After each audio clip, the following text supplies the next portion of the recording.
নানাভাবে নিষ্পেষণ করা হয়েছে, আমাদেরকে জনগণ থেকে বিচ্ছিন্ন করার সব ধরনের প্রচেষ্টা চালানো হয়েছে। আমি আজ এই মুহূর্তে আমার এই মুক্তি উপলক্ষে আমি বলতে চাই, আমাদের উপর জুলুম করা হয়েছে, এটাকে আমরা সহ্য করে নিলাম। আমাদের ভাইদেরকে হত্যা করা হয়েছে, সেটাও সহ্য করে নিলাম। আমরা আমার সন্তানের লাশ কাঁধে তুলে নিয়েছি, সেটাকেও আমি হাসি মুখে বরণ করে নিলাম। আমাদেরকে অপমান এবং লাঞ্ছনার সব ধরনের ষড়যন্ত্রের সম্মুখীন হতে হয়েছে, সেটাও আমরা হাসি মুখে বরণ করে নিয়েছি। কিন্তু আল্লাহর জমিনে আল্লাহ এবং তার রাসূলের কোন সম্মান এক মুহূর্তের জন্য আমরা বরদাস্ত করে নেব না। আমরা আমাদের সর্বোচ্চ ত্যাগ এবং কোরবানি স্বীকার করতে প্রস্তুত রয়েছি, জীবন দিতে প্রস্তুত রয়েছি।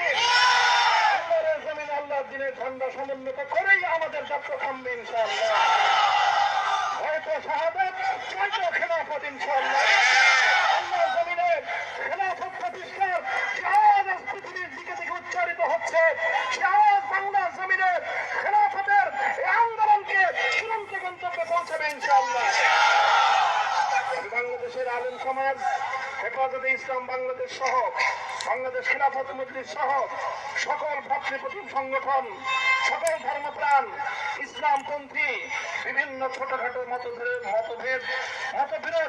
মত পার্থক্যের ঊর্ধ্বে উঠে যারা এলায় কালিমাতুল্লাহর এই এক বাণীতে বিশ্বাসী, আল্লাহর জমিনে আল্লাহর দ্বীন কায়েম করতে চাই, আমাদের তাআলাউ ইলা কালিমাতিন সাওয়াইন বাইনানা ওয়া বাইনাকুম এই এক মন্ত্রে উজ্জীবিত হয়ে আল্লাহর দ্বীনের ঝান্ডা সমুন্নত করবার এই আন্দোলন এবং সংগ্রামে আমি নিজেকে উৎসর্গ করার ঘোষণা করছি। এবং আমার সকল ভাইদেরকে, আমি সকল উলামায়ে কেরামকে এবং ধর্মপ্রাণ মুসলমানদেরকে, ইসলামী নেতৃত্বকে ঐক্যবদ্ধভাবে এই সংগ্রামের ঝান্ডা সমুন্নত করবার, ধারণ করবার আহ্বান জানাচ্ছি। এবং আপনাদের সকলকে আবার শুকরিয়া জ্ঞাপন করছি যে আজকে আপনারা এভাবে আমাকে উৎসাহিত করেছেন, উজ্জীবিত করেছেন। আল্লাহ পাক আপনাদের সকলকে উত্তম বিনিময় দান করুন। প্রিয় ভাইরা,